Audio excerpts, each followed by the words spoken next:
Sudanandana Prajajanarajana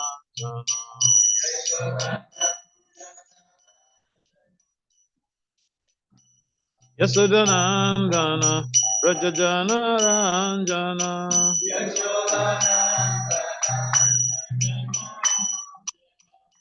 Yamunatira Vanachari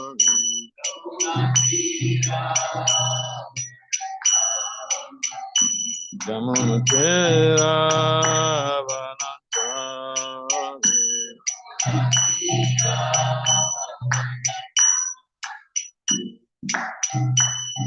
Hare Krishna, Hare Krishna, Krishna Krishna, Hare Hare, Hare Rama, Hare Rama, Rama Rama, Hare Hare.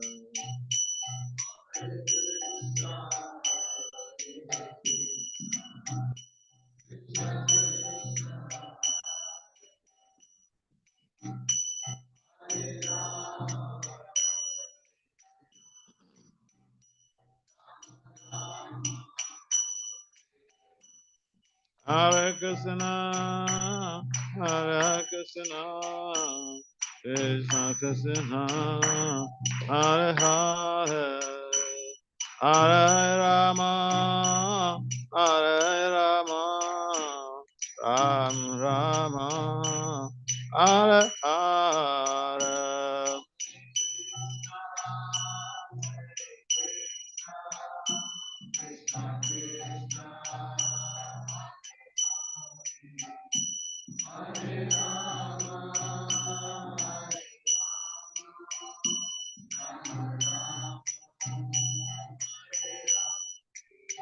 Hare Krishna, Hare Krishna, Krishna Krishna, Hare Hare, Hare Rama, Hare Rama, Rama Rama, Hare Hare.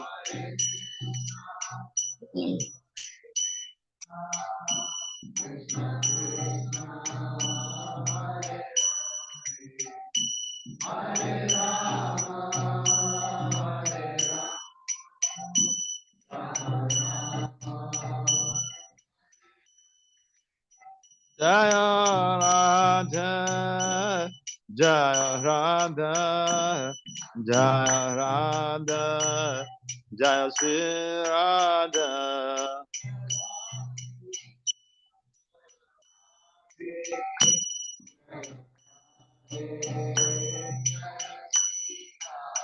Jaya Radha, Jaya Radha, Jaya Radha, Jaya Sri Radha.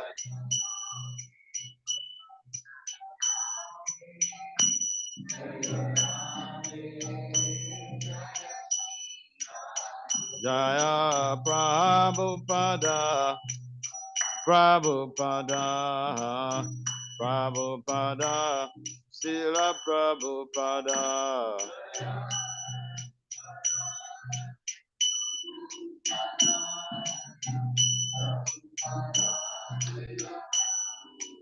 Nitai Gariba, Hariba, Hariba, Hariba.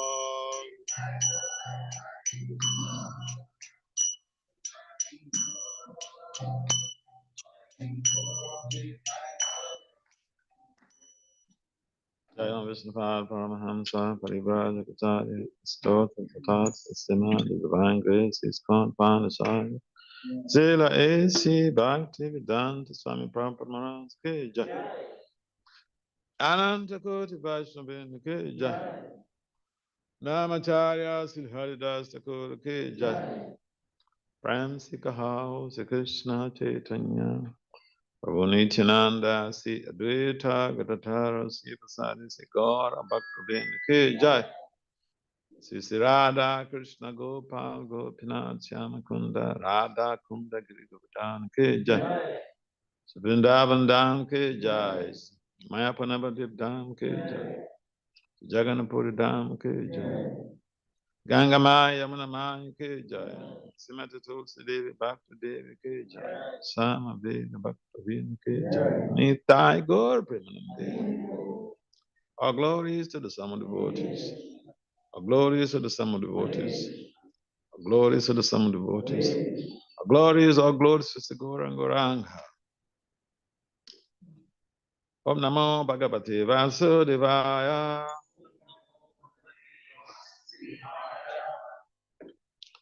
Om Namo Bhagavate Vasudevaya. Om Namo Bhagavate Vasudevaya. You know this verse in Bhagavatam talks about Radharani? Can I have it? Narayanam Namaskritya Naranchayva Narottamam Devim Sarasatim Vyasa Tato Jaya Mutiraya Nastapaye Sabhadesu Nityam Bhagavata Sevaya Bhagavati Uttama Sloke Bhakti Bhavaiti Naistiki.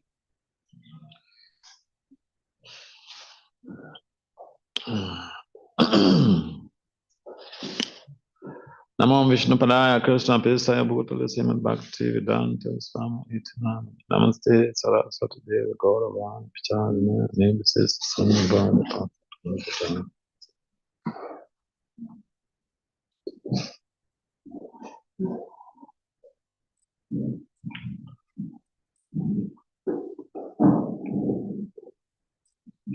You don't have the book here?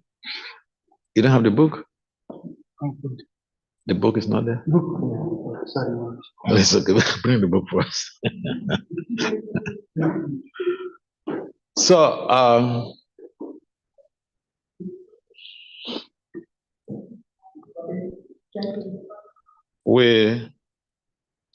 first of all, happy Radhastami to everyone here. We pray that Srimati Radharani casts her side-long glasses on all of you.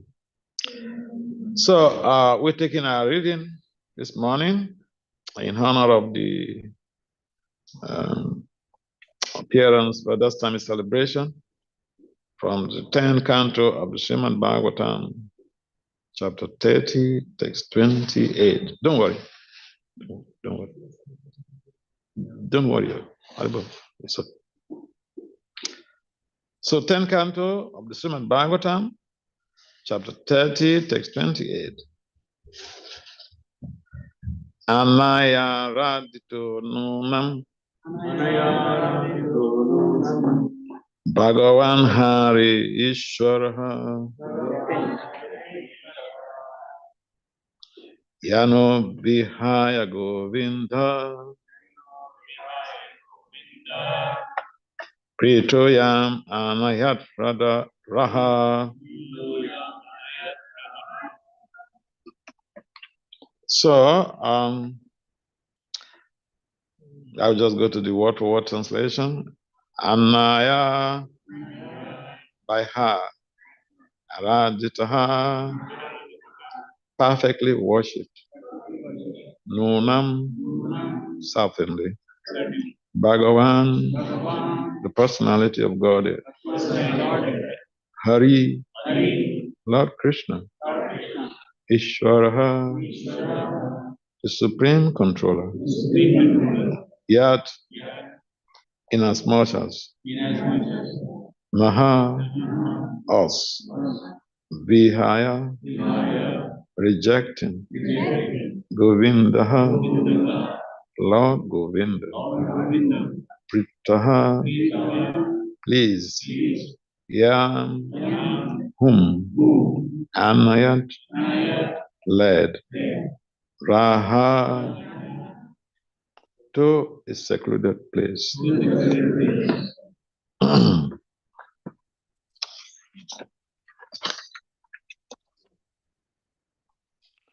Translation and purport by the followers of Srila Prabhupada. Srila Prabhupada ki jai. Certainly, this particular gopi has perfectly worshipped the all-powerful personality of God, Govinda, since he was so pleased with her that he abandoned the rest of us and brought her to a secluded place. Please kindly responsibly repeat. Certainly, this particular gopi has perfectly worshipped the all-powerful personality of God,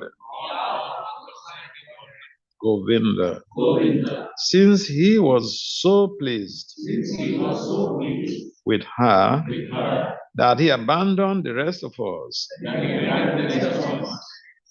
and brought her to a secluded place. Fourth, Srila Vishwanath Chakravarti explains that the word Radhastami refers to Srimati Radharani. He comments, the sage Sukadev Goswami has tried with all endeavor to keep her name hidden. From now, it automatically shines forth from the moon of his mouth. That he has spoken her name is indeed very mercy, is indeed her mercy. And thus the word Aradhita is like the rumbling of a kettle drum sounded to announce a great fortune. Although the gopis spoke as if jealous of Srimati Radharani, they were actually ecstatic to see that she had captured Sri Krishna. Srila Vishwanath Chakravarti quotes the following detailed description of Srimati Radharani's footprints as given by Srila Rupa Goswami in his Sri Ujjwala Nilamani. At the base of the large toe of her left foot is the mark of a barleycorn. Below that mark is a disc. Below the disc is an umbrella. And below the umbrella is a bracelet. A vertical line extends from the middle of her foot to the junction of her large and second toes. At the base of the middle toe is a lotus. Below that is a flag with a banner. And below the flag is a creeper, together with a flower. At the base of her small toe is an elephant god. And upon her heel is a half moon. Thus, there are 11 marks on her left foot. At the base of the large toe of her right foot is a conch shell. And below that, a spear. At the base of the small toe of her right foot is a sacrificial altar. Below that, an earring. And below the earring, a spear. Along the base of the second, third, fourth, and small toes is the mark of mountain, below which is a chariot, and on the heel is a fish. Thus, altogether, there are 19 distinguishing marks on the soles of Srimati Radharani's lotus feet.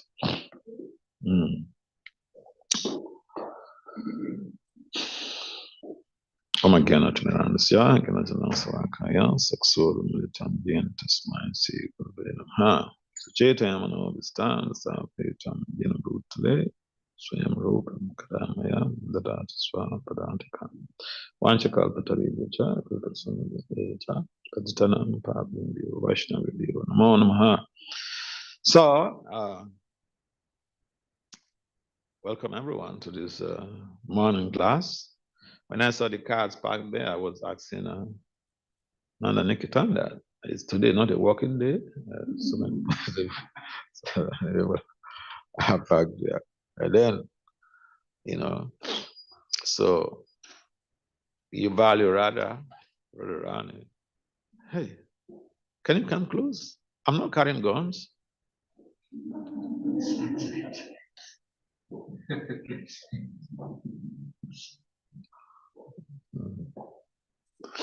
So, I mean, you love Radharani, and today is a big day for us. Radhastami is more important to the Vaishnavas than even Krishna Janmashtami. Because Krishna Taba Punya Have Vai, E Punya Koribe Jabe, Radharani Kusi Have, Dhruva Ati Bole, Tumaita. And Prabhupada, he inscribed in his diary about the Jaladuta when he wrote this poem. Now, he said, brothers, you want to please Krishna? No way. If Radharani is not pleased with you. So, our process is that of, and this is one of the reasons why you find in Vrindavan, the Brajabasis, they don't really chant Krishna's names, they chant Radha's name. Radhe, Radhe. Even the, what's the name of these people who would ride all this tricycle? Even the rickshaw wala, yeah. Even the rickshaw wala in Vrindavan, they don't honk and say, get out from the way. Radhe, Radhe. So you see how consciousness of people is completely different. Even a rickshaw wala is conscious of Radharani 24/7. So here in this text is giving us illumination. The commentators of this section of the 10th canto, they are disciples of Prabhupada, and they make so much of research in the Vedic literature. They brought out, they scoop out here and there, they brought out the commentaries of Vishnu Chakravarti Thakur. Vishnu Chakravarti Thakur delineates in his Ujjwala Nilamani, it documented the symbols on the souls of Srimati Radharani. Just like there are symbols on the souls of Lord Krishna, even on the palms of Lord Krishna, there are symbols on it. So tomorrow, if someone comes to say, hey, in your culture, they say, Radharani, the worship of Radharani is supreme. I am Radharani.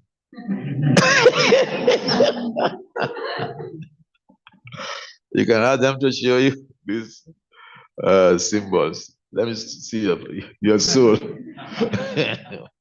If these symbols are there, and they are definitive. See, so a devotee, except somebody wants to be cheated by these cheap gods, cheap incarnations, or cheap gurus, then that's a different thing. But if we don't want to be cheated, that's why, I emphasize, sometimes people say, oh, because he's a scholar, so he wants everybody to be reading the books. No, Prabhupada wanted us to read the Vedic literatures so that we don't become like zombies, spiritual zombies, more before.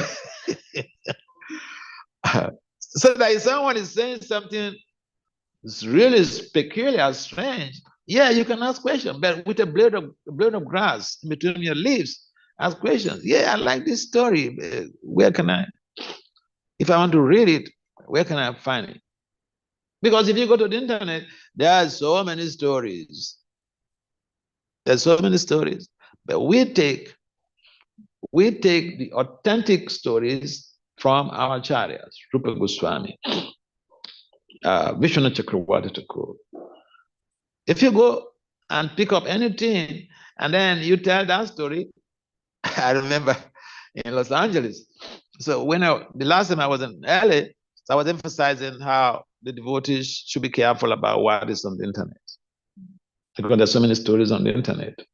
And we are trying to be authentic, and we Rupa Nugas. We follow the footsteps of Rupa Goswami, And Rupa Goswami and the previous acharyas, they've written there's so much of work they've done, documented about Krishna, Radha, and the associates. So many things written. Why we have to waste our time to jump from all those authenticated sources to go and read some things that if someone asks us, can I have a reference to this? And then we say, I'll get back to you later.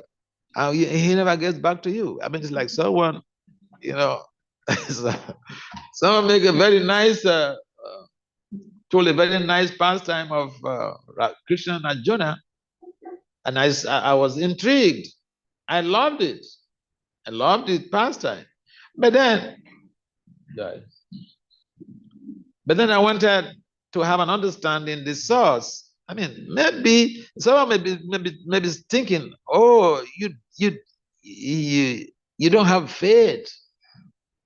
You don't have faith. No, I do have faith. But the faith also should be backed up with reason. Because if Prabhupada also mentioned we should not just accept things blindly. So here, listen, the people who made this commentary, they are top scholars in ISKCON. But they made references. They defined the references. They quoted Vishwanath Chakravarti Thakur, and even the literature where these symbols are described, it was quoted right there. And so I've seen also so many, stories about Radharani's appearance on the internet, even from Gaudiya Vaishnavas. But then if I read through and I don't get a reference, I can't repeat that story in a public. Why? Because if someone asks me, Maharaj, I like this story. Where can I where can I find this story? I will not tell a person, go to the internet. The internet is not our source. Our source is the Vaishnava Acharyas. And so here, what is really intriguing to me is the perfectly documented incidents and the symbols of Srimati Radharani, and all of these makes a lot of meaning. In other literatures, also there are documentary evidence of the importance or the relevance of each and every of these symbols, what they signify. So our books are not just some tales. So very quickly, in the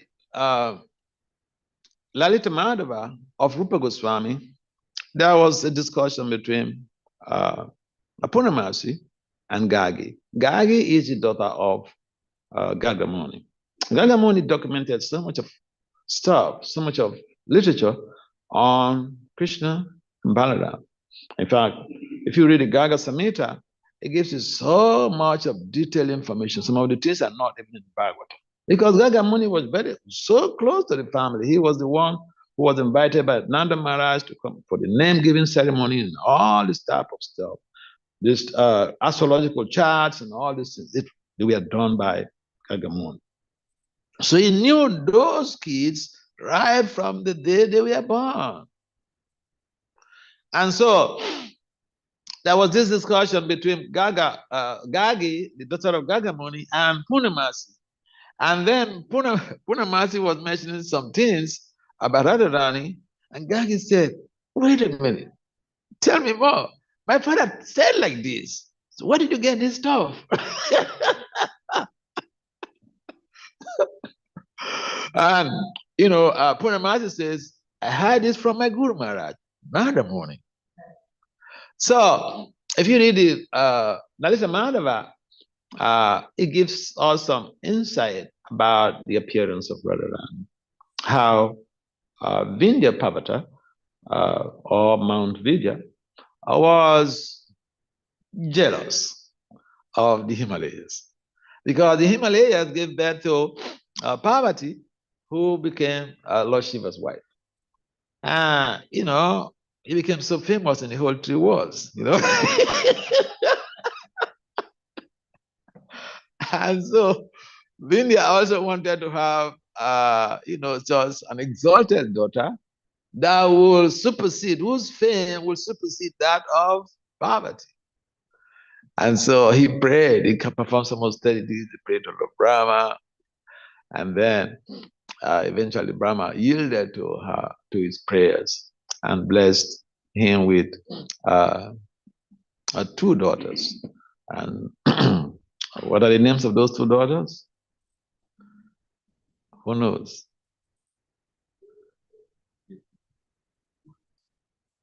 Brahma was pleased with the austerities of Vindhya Parvata, or Vindhya mountain, and he blessed him. This is documented again in the Lalita Madhava of Rupa Goswami. So Brahma was pleased with the austerities of Vindhya Parvata, or Vindhya mountain, so he blessed him with two daughters. So his wife became pregnant of two daughters. And what are those? What are the names of those two daughters?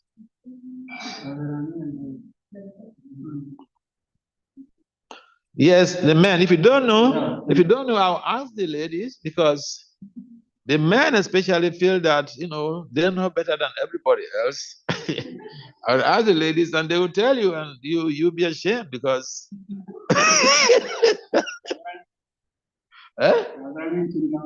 Chandabali and Radharani? Okay. Are you sure? Huh? Well, you heard that. Do you support him?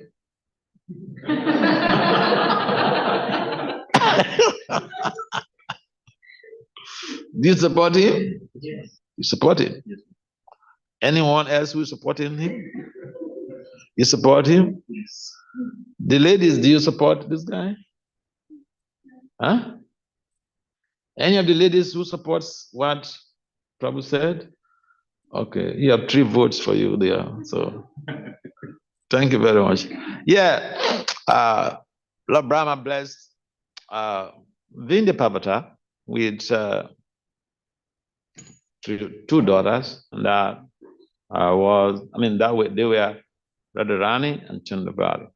However, when these daughters were born, at the time, Kamsa had already given instructions to his allies, demons and demonesses, to go and kill all new babies. And for the girls, they should not kill them, they should kidnap them and bring them to him. He will nurture them, grow up. So, one of Kamsa's allies, she went to the residence of Vindhya Parvata and kidnapped those 2 daughters. So when these kids were kidnapped, Vindhya invited his priests to chant mantras. Priests in those days, they were very powerful. The Brahmins, they used mantras to ignite sacrificial fire. Oh yeah.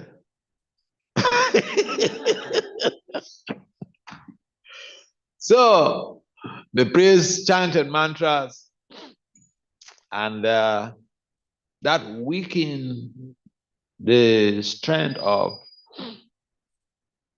the demoness who was carrying this baby. And who is that demoness? Huh? If you know, just be bold to speak out. Eh? Putana. Yeah, Putana. Anyone disagreeing with her? If you disagree, agree with her, tell us the right one. Yeah, it's Putana. Thank you. So, as Putana took kidnapped these 2 girls and was going, Prabhupada mentioned it in the Bhagavatam that these demons or witches even, they can fly. They can fly on even a broomstick. This is a day in the Bhagavatam.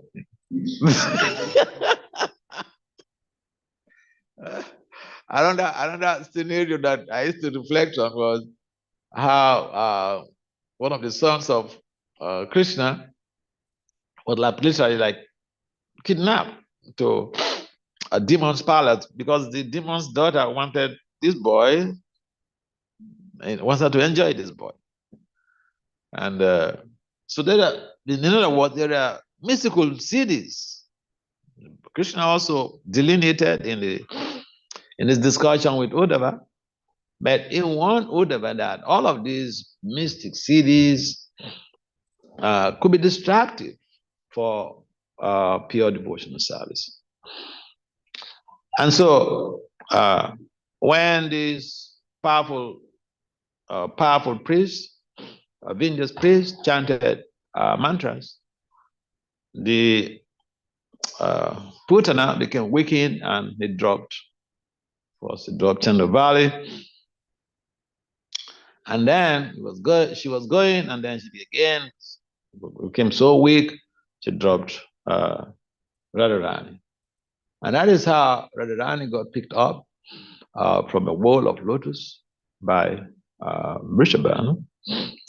And in fact, that is how she became, she took shelter of Vrishabhanu's home. But in the same, Lalita Manava, it's mentioned that actually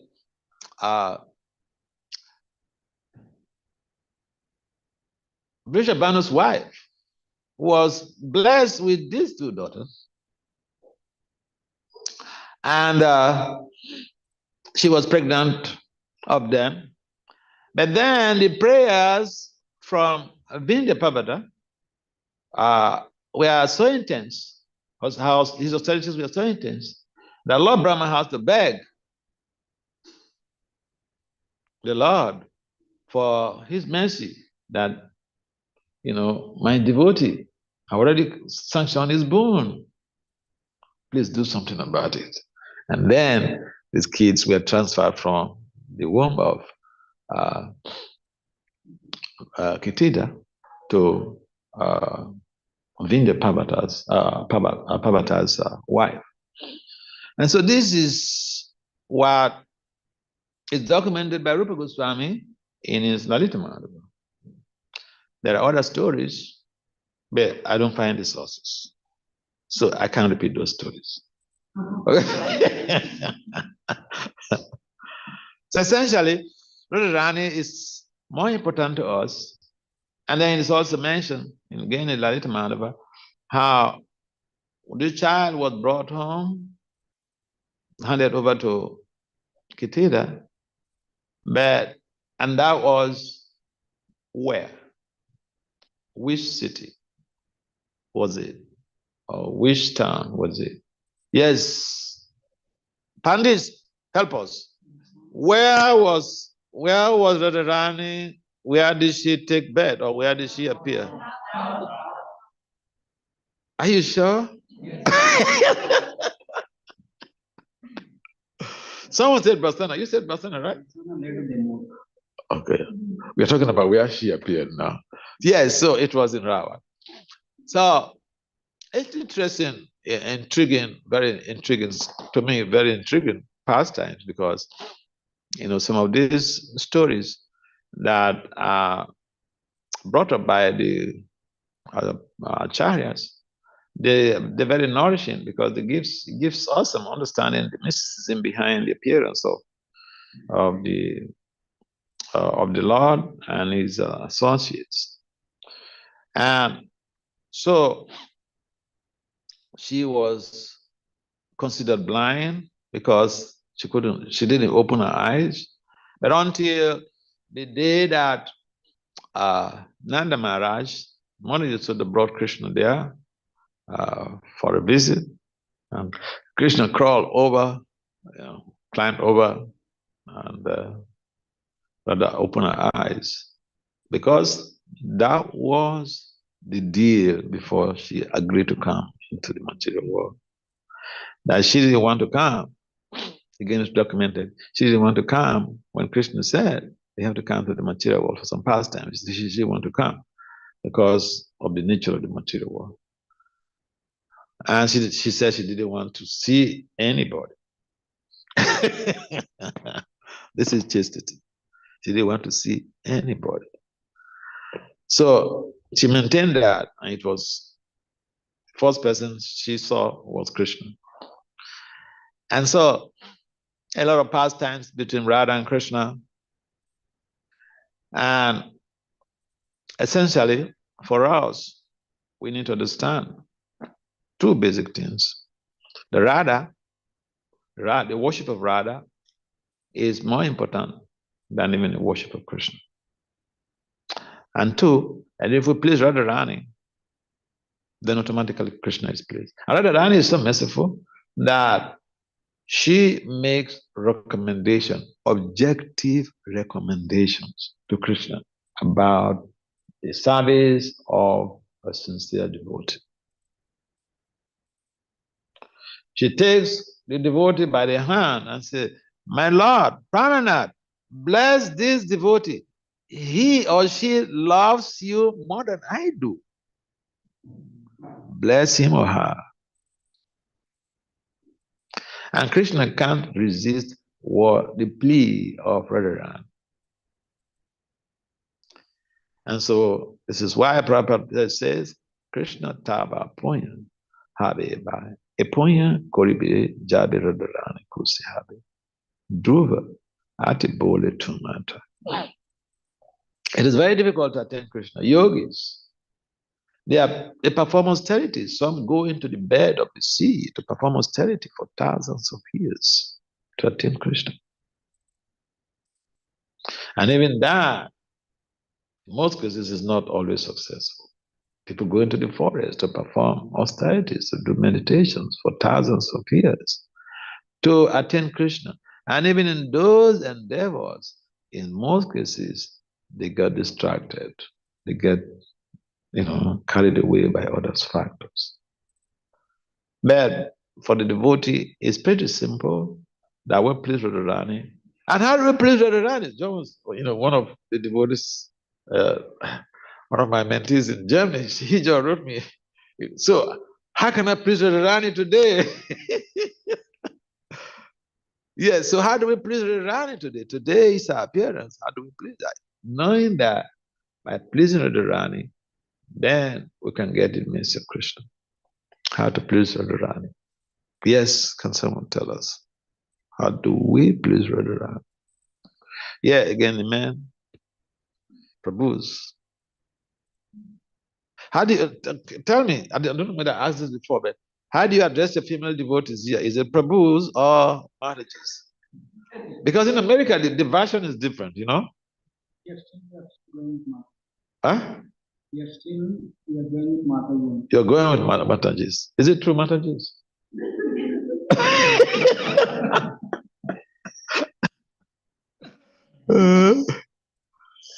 So, yeah. So can someone respond to that?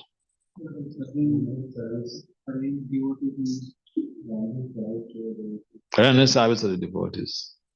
Anyone has additional input? Thank you. Anyone additional input? How do we please Radharani? Today is our appearance day. And Prabhupada said, except we please Radharani, no way, we cannot attain Krishna. These are the words of our own founder Acharya. Yes. Since Radharani loves Krishna so much, share someone new about Krishna to bring a new person to know more about Krishna. Okay, that's a good point. Any other points? Huh? What do you say? No apparat. Okay. Apparat to who or to what? What type of apparat? To devotees. Okay. That's a good one. Yes, anyone else? Say something. Spread the glories of the holy name. To spread the glories of the holy name. Yeah, all of these are correct because the point is that,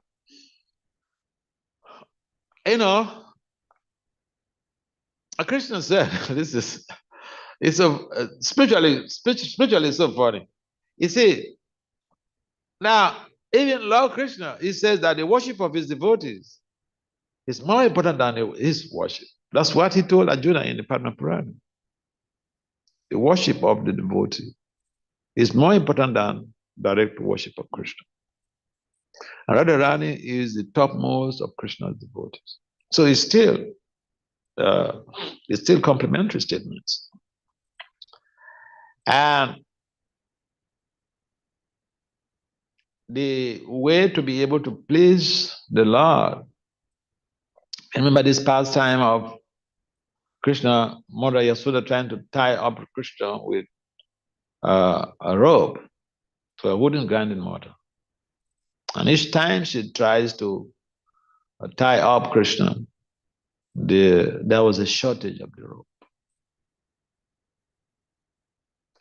And in that very pastime, it's explained that those inches of shortage of the rope denotes that, yeah, our endeavor is pretty required. You know, if you're in a college, there are required courses. Courses you must do to pass, get a credit before you graduate. Yes, and individual endeavor is a required phenomenon in devotional culture. But that's not enough. There are other requirements. And one of those requirements is the mercy of the devotees. The mercy of the devotees. And the mercy of the devotees does not necessarily mean mercy of the Paramahamsa. The people who live with you in your house, are they devotees or not? Yeah.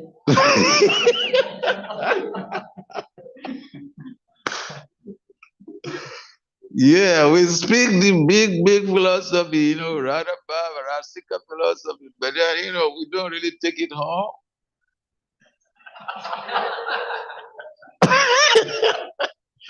The people, your spouse and your children, are they not devotees? So, I mean, I like talk simple things and relate even the past times to everyday reality. Because then it becomes like a philosophy.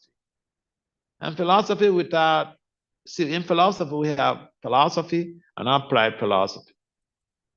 In applied philosophy, that is where people are innovative and they have transformations. They apply the concepts and constructs in their daily dealings, in their lives, and create some high character development in their lives. Now, the philosophy alone is not enough. We may know the philosophy very much. We may repeat all of these pastimes very eruditely, very expertly. But if we miss the other aspect of the knowledge acquisition, see, in information culture or spiritual information culture, we have 3 steps of the knowledge. We have the basic or fundamental concepts or the theories, say the statements given by Lord Krishna, or statements that are there in the Bhagavad Gita or in the Bhagavatam. These are the theoretical concepts. These are the theoretical frameworks. Now, the commentaries of the acharyas, they are the contemporary aspects of those very literatures, of those very theoretical concepts. And the integration of the theoretical concepts with the contemporary commentaries, the application of that is what enhances or facilitates character development, transformation. Otherwise, we can just become paratologists. You know what is paratology? A parrot repeats anything you tell them very expertly. Parrot.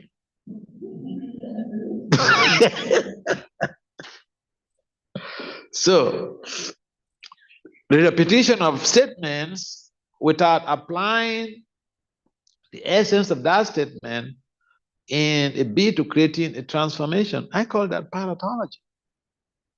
And you can say, well, who said that? Just tell them Dr. Vasudev said that.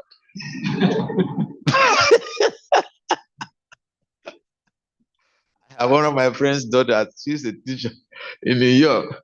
She sees some of my works, and the same simple things we talk in the class, but I just speak it in a way that is digestible to those so-called high-profile professors and all this.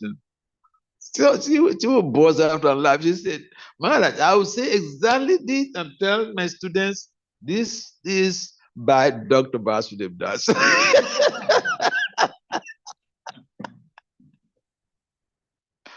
So the point is that we can't do without Radharani. Now, let's get these points clearly.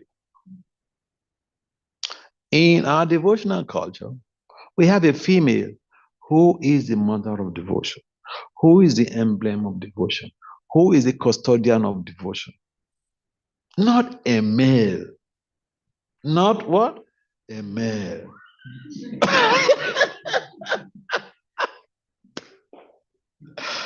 And see, we see this is there in our own literature. It's there. We don't want to reflect on it and apply the underlying principles in our lives. Now, even our own founder says, if we don't praise Radharani, we're going nowhere. Okay? But some of us are very expert. I remember in Delhi, one boy who was helping me, assisting me. When you go to any of these temples, they send some brahmacharis to assist you. And that boy, he was very offensive to the female devotees. In fact, when one doctor, she's initiated devotee, heard that that boy was having me, she personally came to me to complain about that boy. So I sat that boy down and told him, see, you're trying to be brahmachari. Good for you. You see, if you are biased against the female devotees, and you have Radharani as the head of our team, she is a custodian of devotion. If we don't please her, how you can try to please Radharani and you become very offensive to her companions? The female devotees are Radharani's companion. He was so taken aback because though he knows the philosophy, but someone has not brought it down to art like this to him. I said, see, if you want to be offensive, no problem. Be offensive to men.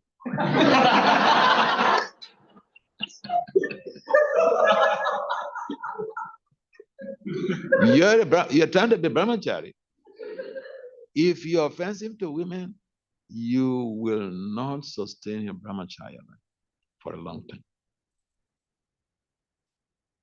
Oh yeah. Oh yeah. I've seen people who masquerade as, very, very punk brahmacharis, tough. They're very offensive towards women. They never stay for long. So we have to be careful because, yes, today is similar to Radharani's appearance, and we need to understand the implications of that in our own daily sadhana. We need to please Radharani. And Radharani is also embedded in the 32-syllable mantra. Hare is the devotional energy of the Lord, which is depicting, or which is referring to Radharani. And so Radharani is there. But Sukadev Goswami wouldn't mention Radharani directly in his conversation with Maharaj Parikshit. Why? Why? I have 2 more minutes. Why? Can someone tell us why Sukadev wouldn't mention Radharani in his conversation with?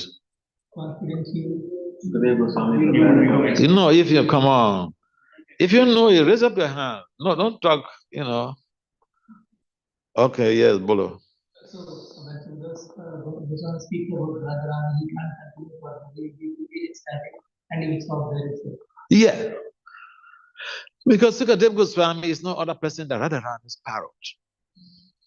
That's the whole story behind that. Yeah.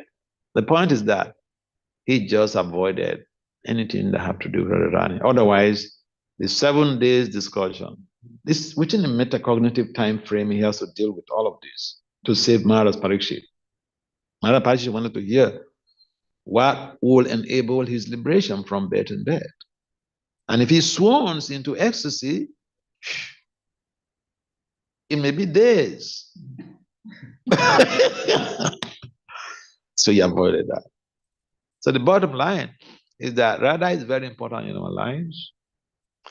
And for the devotees, the worship of Radha is preeminent.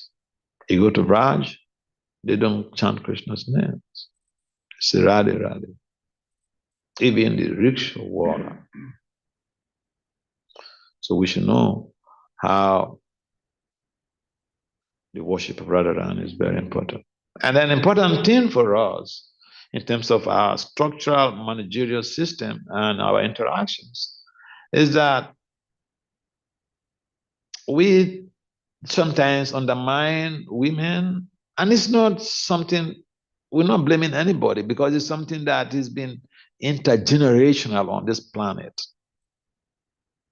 Women, minimization of women is something, it's an antisocial modus operandi that has been intergenerational. In America, even women were not allowed to vote in elections until not long ago. So it's not just something peculiar in our society, but we are studying spiritual philosophy. We are trying to apply spiritual Acharya's teachings in our lives, and we are hearing this, the exalted position of female worshippers, companions of the Lord, like Radharani. We should reflect and draw something out of that to live in our lives, to create a positive change in our relationships with the female folks. If a female is the head of the domain in devotion, if a female is in charge, is the head of the domain, is the president of all presidents on this planet. Bonabumi, is it not? Yes. If a female is the person in charge of the most important department in the universe, education, it's not the female? Saraswati is not the female? Is it a man?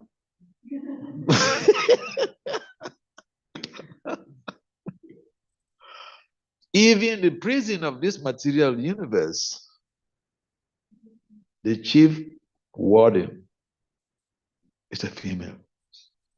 All the essential positions in the spiritual world and the material world, they are managed by females. Mataji, you should hear this so that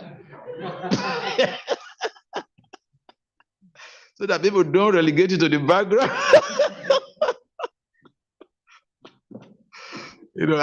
I was in Sweden, and I'm in Switzerland before I went to Germany. And in Switzerland, one nurse, she got attracted to me, so she wants to be a disciple. So we've been communicating. And it's practically like every day she writes me something about if she's going to temple, she turned it around, this and that. So, but I had this experience even when I was in South America some years ago. We went on Harinam, and a lady, if she was carrying a gun, she would have shot me. She came out so angrily and was showing me, she was speaking in Spanish, was showing me something she marked on the signs of self-realization. She was talking, and I didn't understand what she was saying, but she was so angry. This lady in Switzerland, the same thing. She wrote me so angrily. So I had to explain to her about, what proper meant, and the implications of that. It's not a generalized. I mean, it's not a general phenomenon. There are women. The mother of devotion is a woman. This is a woman. This is a woman. She said, I hear you. So sometimes we get into complications because people don't understand what even the scriptures, what the statements, the scriptures, and they take it personal. This child says something, and then someone takes it personal. And so the bottom line, we need to understand that women have a place in our lives and in our devotional life. For that matter, the head, the captain of our devotional ship is Radharani.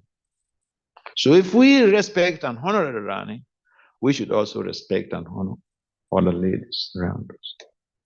Srila Prabhupada ki jai. Srimati Radharani ki jai. Sri Radhastami celebration ki jai. Sri Radhastami Mahotsava ki jai. All glories to the Sama devotees. Bhakti Vasudev Swami Maharaj ki jai.